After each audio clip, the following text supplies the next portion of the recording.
Sariska classes में आप सभी का स्वागत है। मैं पूनम आज आपको सेल बायो के बारे में पढ़ाने वाली हूँ।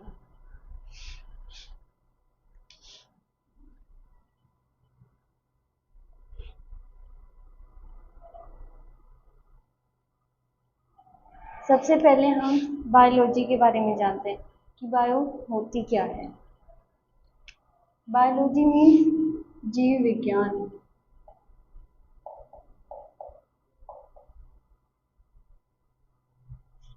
इसमें हम लिविंग ऑर्गेनिज्म मतलब कि जीवित सजीवों का अध्ययन करते हैं।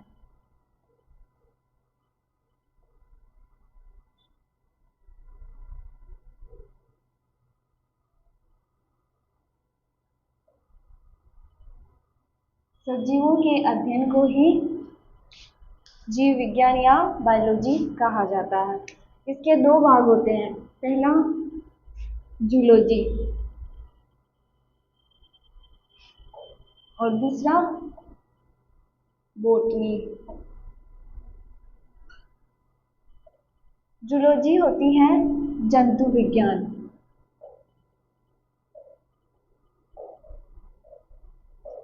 और बोटनी होती है वनस्पति विज्ञान या पादप विज्ञान।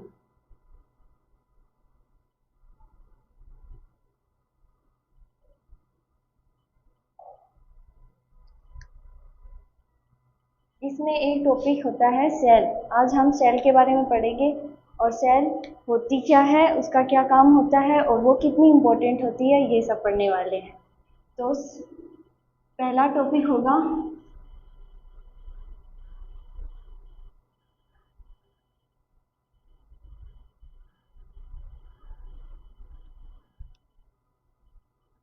सेल। सेल मीन्स कोशिका। कोशिका एक लैटिन भाषा का शब्द है जिसका अर्थ होता है सेल एक लैटिन भाषा का शब्द है जिसका अर्थ होता है कोशिका या कक्ष। इसका अर्थ होता है हिंदी में कक्ष या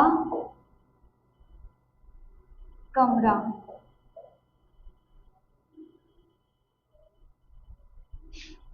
हमारा शरीर है वो कोशिकाओं से मिलकर बना होता है। ये एक कोशिका होती है और इससे मिलकर बहुत सारी कोशिकाएं मिलकर टिश्यू का फॉर्मेशन करती हैं।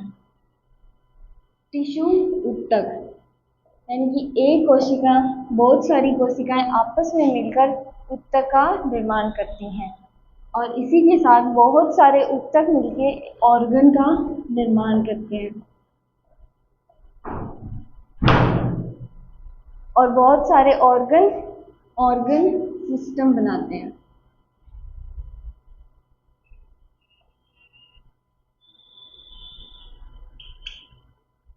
यानी कि एक कोशिका मिलकर बहुत सारी कोशिकाएं मिलकर टिश्यू का निर्माण करती हैं और ये सारे टिश्यू मिलकर अंग का निर्माण करते हैं। ऑर्गन होते हैं हमारे अंग का निर्माण करते हैं और अंग है वो ऑर्गन सिस्टम यानी अंग तंत्र बनाते हैं। अब हम पढ़ते हैं सेल के बारे में। तो सबसे पहले सेल को किसने देखा था और सेल की खोज किसने की? तो सबसे पहले सेल को रॉबर्ट हुक ने देखा था।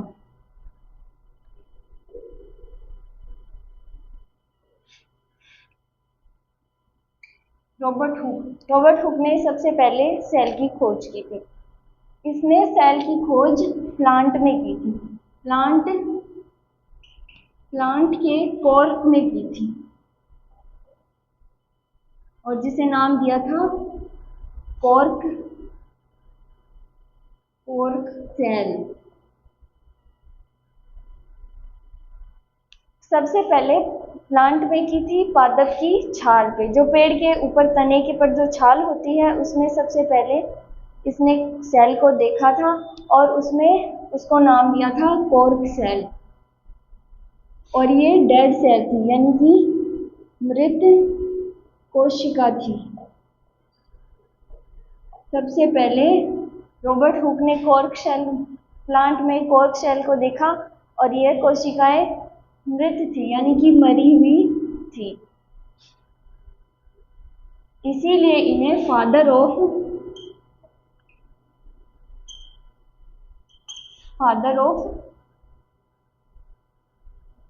सेल बायो या फिर सेल बायो को बोलते हैं। जिसमें हम कोशिका का अध्ययन करते हैं वो सेल बायो होती है, या फिर उसको बोलते हैं cytology. Father of cytology Robert Hooke को कहा जाता है। रॉबर्ट हुक ने बताया था सबसे पहले कोशिका के बारे में, लेकिन वह कोशिका मृत थी। इसके बाद आए एंटवन ल्यूवेनहॉक या फिर एवी ल्यूवेनहॉक। इन्होंने जीवित कोशिका की खोज की थी। एवी ल्यूवेनहॉक ने जीवित कोशिका की खोज की थी।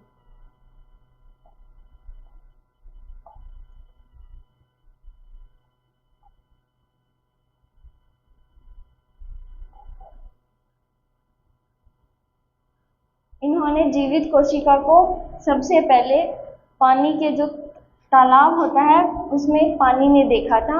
सबसे पहले इन्होंने देखा था बैक्टीरिया को।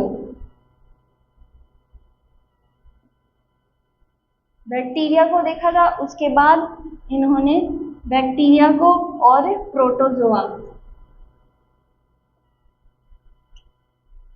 प्रोटोजोआ एक कोशिकीय जीव होता है। इसको सबसे पहले ल्यूवेनहॉक ने देखा था पानी के अंदर, जो कैसी थी, जीवित कोशिका थी। इसके बाद इन्होंने स्पर्म कोशिका देखी, स्पर्म सेल को भी डिस्कवर ल्यूवेनहॉक ने ही किया था।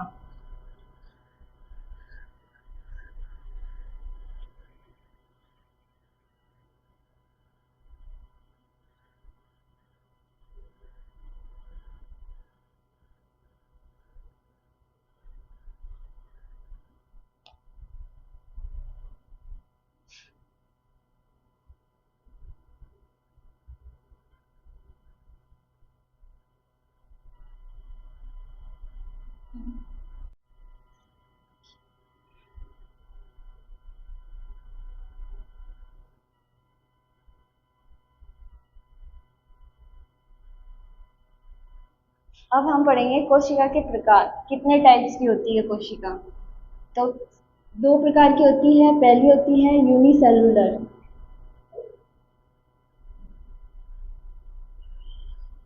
और दूसरी होती है मल्टी सेलुलर।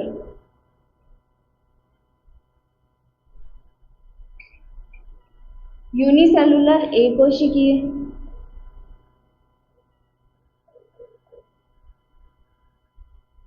और मल्टी सेलुलर होते हैं बहुकोशिकीय।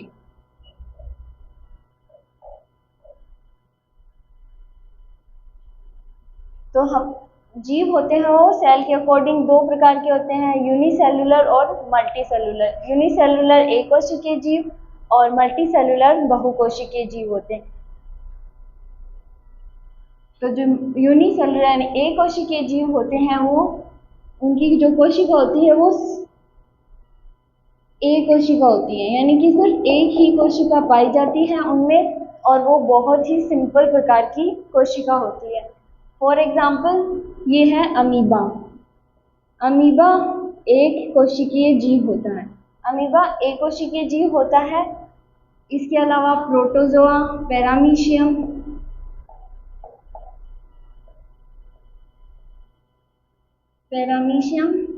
बैक्टीरिया, ये सब एक कोशिकीय जीव होते हैं। और बहुकोशिकीय इन जीवों के अलावा जैसे प्लांट हो गए, एनिमल, ह्यूमन, ये सब बहुकोशिकीय जीव होते हैं। इनमें सिर्फ एक ही कोशिका पाई जाती है।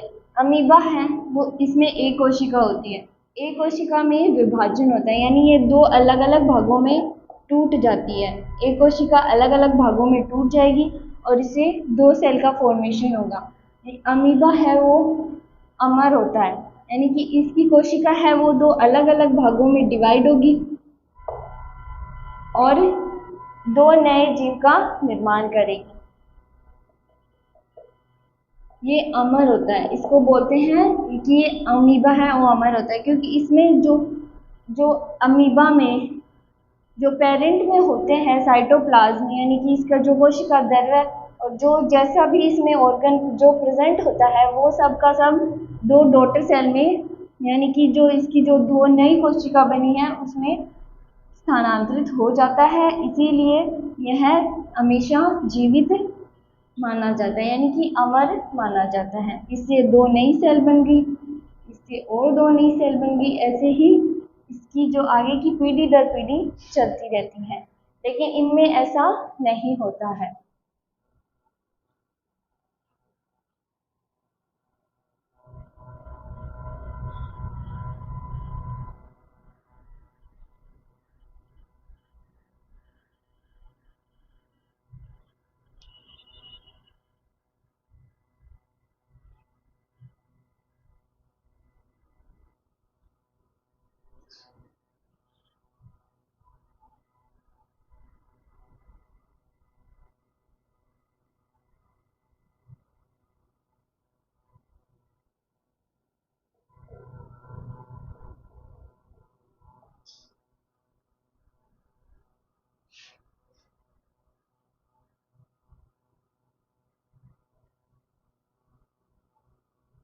अब हम सेल के बारे में पढ़ेंगे। तो सेल क्या होती है? जीव सेल 2 प्रकार के जीव होते हैं, एक कोशिकीय और बहुकोशिकीय। एक कोशिकीय जीव में सिर्फ एक ही सेल यानी एक ही कोशिका पाई जाती है, और बहुकोशिकीय जीव होते हैं उसमें बहुत सारी यानी एक से अधिक कोशिकाएं पाई जाती हैं, उन्हें बहुकोशिकीय जीव कहा जाता है। इसके अलावा अब कोशिका के प्रकार, कोशिकाएं 2 प्रकार की होती है, एक प्रोकैरियोटिक कोशिका और एक यूकैरियोटिक कोशिका। प्रोकैरियोटिक कोशिका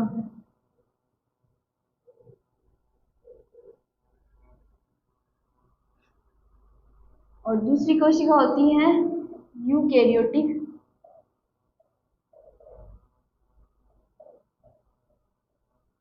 कोशिका।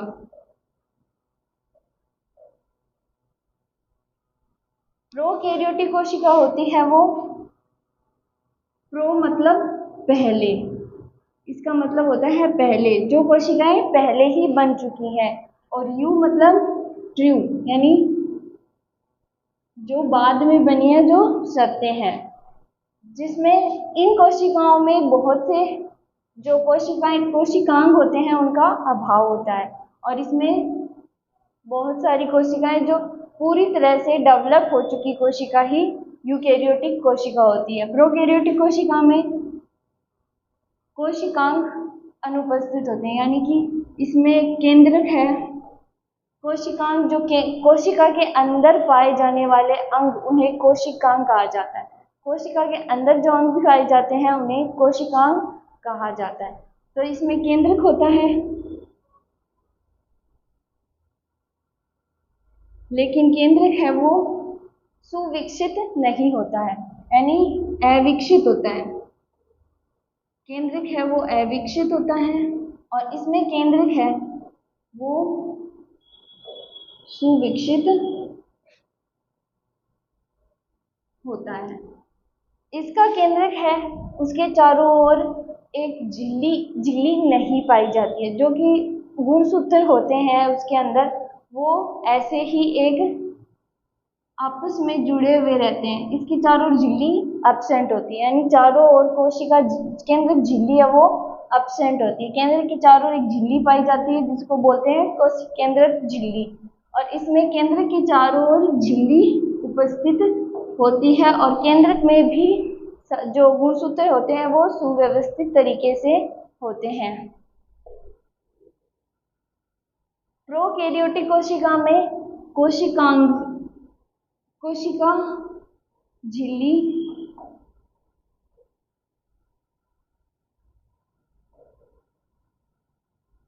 पाई जाती है। इसमें कोशिका झिल्ली पाई जाती है। यानी कि जो कोशिका के चारों ओर एक दीवार बनाती है, एक झिल्ली बनाती है, उसको बोलते हैं कोशिका झिल्ली। कोशिका झिल्ली विकसित होती है, लेकिन सिर्फ कोशिका झिल्ली पाई जाती है। लेकिन जो यूकेरियोटिक कोशिकाएं होती हैं उनमें कोशिका झिल्ली के साथ साथ कोशिका भित्ति भी पाई जाती है। कोशिका झिल्ली और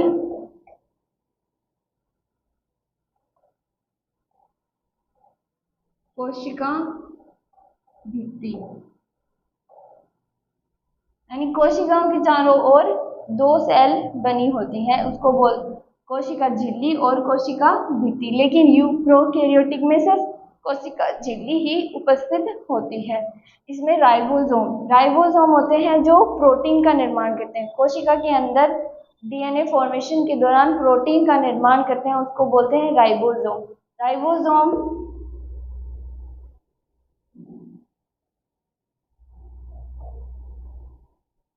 इसमें राइबोसोम 70S प्रकार का पाया जाता है, लेकिन इसमें यूकेरियोटिक कोशिका में राइबोसोम 80S प्रकार का पाया जाता है। इसमें गोल्जी बॉडी, माइटोकॉन्ड्रिया यानी गोल्जी का माइटोकॉन्ड्रिया और ईआर एंडोप्लाज्मिक रेटिकुलम ये सब अनुपस्थित होते हैं। यानी कि जो कोशिकांग होते हैं, कोशिका के अंग, वो अनुपस्थित होते हैं। यूकेरियोटिक कोशिका में कोशिकांग अनुपस्थित होते हैं और प्रोकैरियोटिक में अनुपस्थित होते हैं और यूकेरियोटिक में उपस्थित होते हैं। यूकेरियोटिक कोशिकांग उपस्थित होते हैं, यानी इसमें सभी कोशिकांग पूरी तरह से पाए जाते हैं और इसमें अनुपस्थित होते हैं। इसके अलावा प्रोकैरियोटिक कोशिकाएं के एग्जाम्पल हैं प्रोटोजोआ, बैक्टीरिया,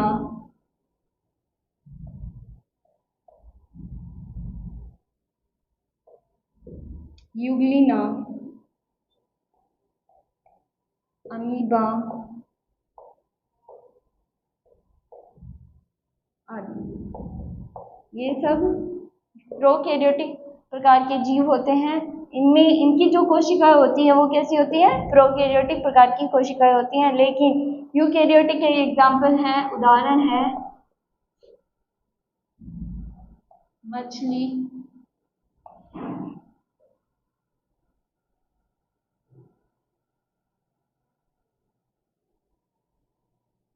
एनिमल, या आप इसको जीव जंतु भी बोल सकते हैं, पादप, प्लांट, पादप में भी, बाकी ह्यूमन, इन सब में यूकैरियोटिक प्रकार की कोशिकाएं पाई जाती हैं। हमारे अंदर भी यूकैरियोटिक प्रकार की ही कोशिकाएं पाई जाती हैं।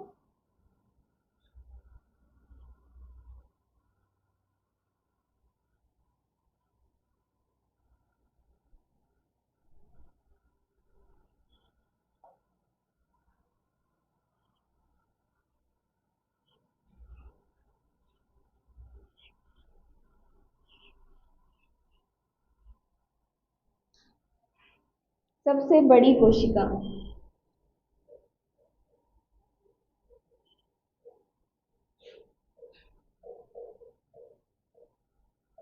सबसे बड़ी कोशिका किसकी होती है? यानी कि लार्जेस्ट सेल किसकी होती है? शुतुरमुर्ग के अंडे की।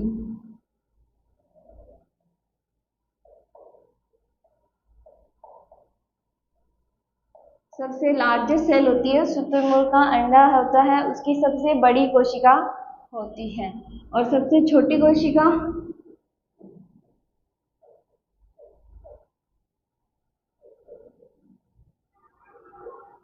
सबसे छोटी कोशिका की बात करें तो सबसे छोटी कोशिका होती है माइकोप्लाज्मा। माइकोप्लाज्मा की सबसे छोटी कोशिकाएं होती हैं। इसके अलावा सबसे लंबी कोशिका,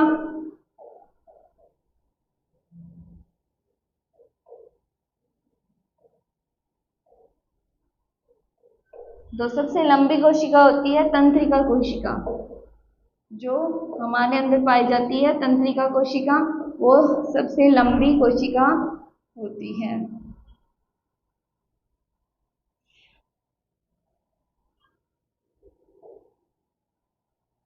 सबसे बड़ी कोशिका है शुतुरमुर्ग का अंडे की जो कोशिका होती है वो सबसे बड़ी कोशिका, सबसे छोटी माइकोप्लाज्मा, और सबसे बड़ी कोशिका होती है वो तंत्रिका कोशिका होती है। इसके अलावा अब हम पढ़ेंगे जंतु कोशिका और पादप कोशिका। जंतु कोशिका में क्या अंतर होता है और पादप कोशिका एक दूसरे से किस प्रकार भिन्न होती हैं। तो सबसे पहले पादप कोशिका।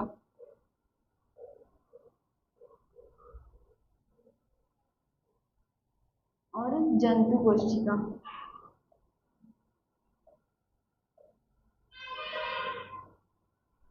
तो पादप कोशिका होती है वो जंतु कोशिका में कैसे भिन्न होती है।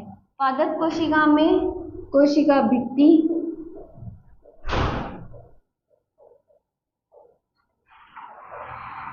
व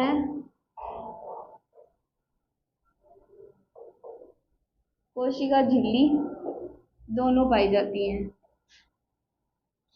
जबकि जंतु कोशिका होती है उसमें सिर्फ कोशिका झिल्ली पाई जाती है। पादप कोशिका में कोशिका भित्ति और कोशिका झिल्ली दोनों पाई जाती हैं, और जंतु कोशिका में कोशिका भित्ति झिल्ली पाई जाती है।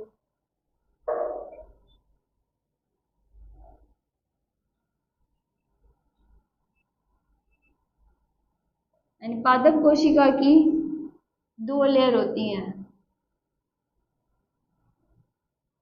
ये कोशिका भित्ति और ये होती है कोशिका झिल्ली।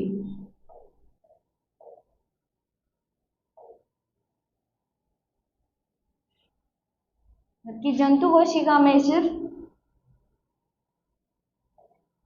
कोशिका झिल्ली ही उपस्थित होती है।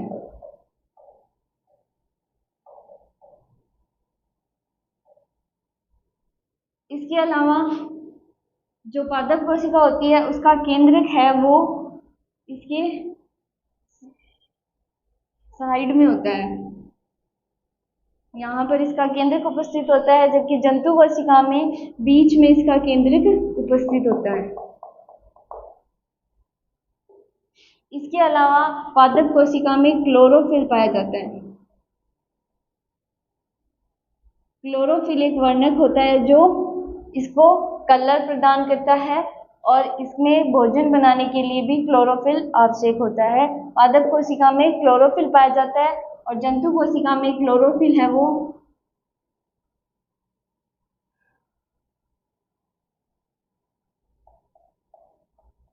एब्सेंट होता है, यानी अनुपस्थित होता है।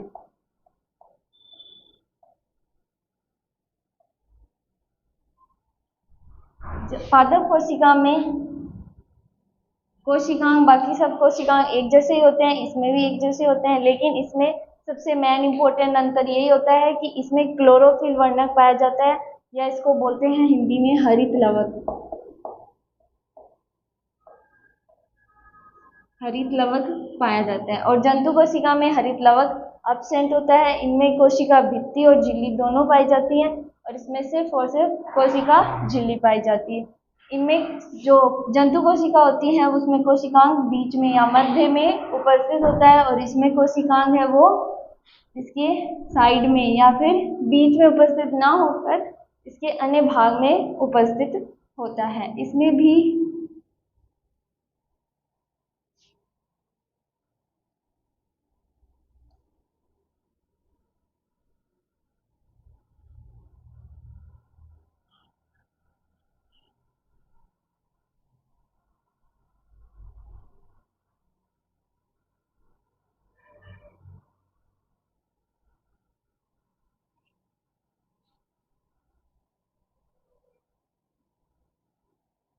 अब हम कोशिका के खोजकर्ता की बात करते हैं। तो सबसे पहले फादर ऑफ, जो हमने पढ़ा था, फादर ऑफ साइटोलॉजी,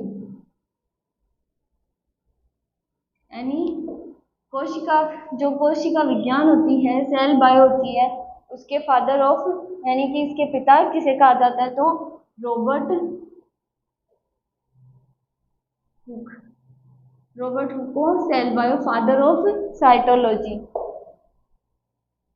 कहा जाता है।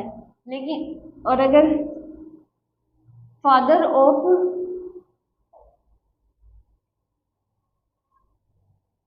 माइक्रोबायोलॉजी, माइक्रोबायोलॉजी तो होंगे एवी ल्यूवेन हॉक। एवी ल्यूवेन हॉक ये फादर ऑफ माइक्रोबायोलॉजी, यानी जो सूक्ष्म जीवों का अध्ययन करते हैं उसको माइक्रोबायोलॉजी कहा जाता है। और उसके फादर ऑफ माइक्रोबायोलॉजी, यानी जिस माइक्रोबायोलॉजी के जिसने खोज की थी उसे, उसका नाम है एवी ल्यूवेन हॉक। एवी ल्यूवेन हॉक ने माइक्रोबायोलॉजी की सर्वप्रथम खोज की थी, जिसमें सबसे पहले उन्होंने बैक्टीरिया देखा था।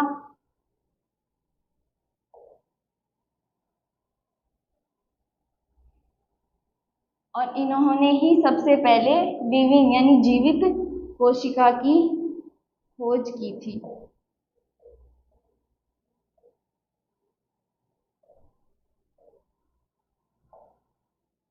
जीवित कोशिका की खोज भी ल्यूवेनहॉक ने की थी।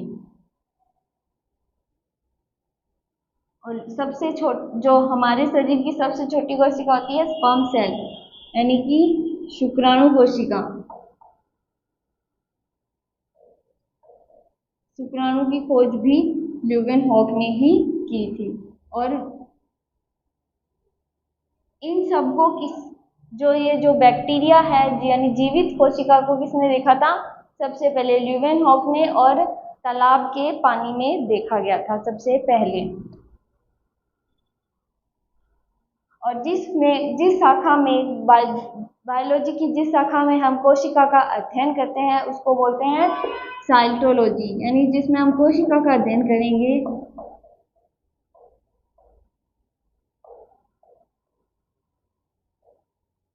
उसको बोलते हैं साइटोलॉजी।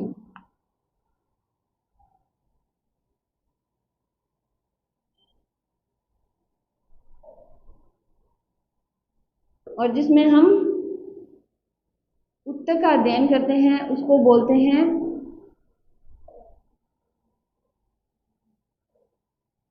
हिस्टोलॉजी।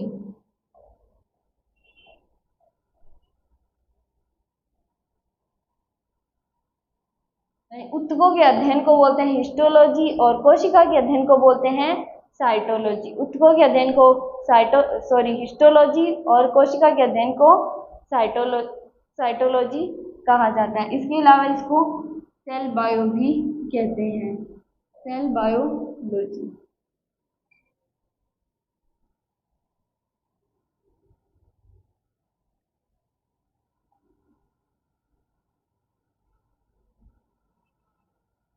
अब कोशिका में कौन कौन से कोशिकांग, यानी जो कोशिका के अंग हैं वो कौन कौन से कोशिकांग पाए जाते हैं। तो सबसे पहले कोशिकांग होता है कोशिका झिल्ली।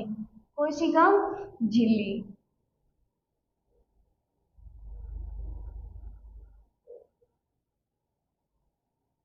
पहला कोशिकांग है कोशिका झिल्ली, जो सेल के चारों तरफ पाई जाती है। यानी ये जो सेल है इसके चारों ओर जो एक झिल्ली बनाती है इसको बोलते हैं कोशिका झिल्ली।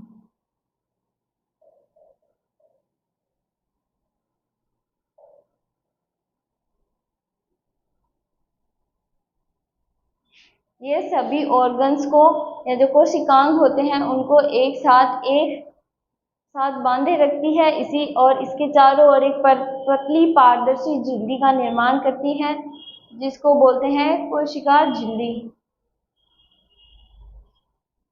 और ये सिर्फ जंतु कोशिका और पादप कोशिका दोनों में पाई जाती है। फिर है कोशिका भित्ति,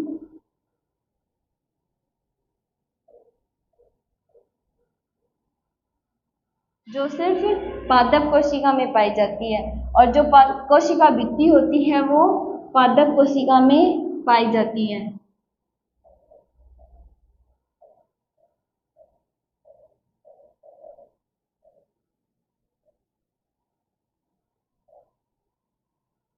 और ये जो कोशिका भित्ति होती है वो सेल्यूलोज की बनी होती है। कोशिका भित्ति सेल्यूलोज की बनी होती है। इसके बाद आता है केंद्रक। केंद्रक है वो कोशिका के अंदर उपस्थित होता है जिसमें हमारे गुणसूत्र पाए जाते हैं। जो केंद्रक है वो कोशिका के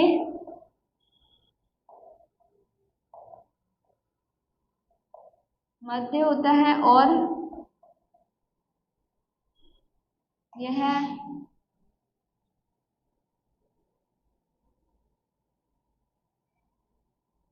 गुणसूत्र का निर्माण करता है।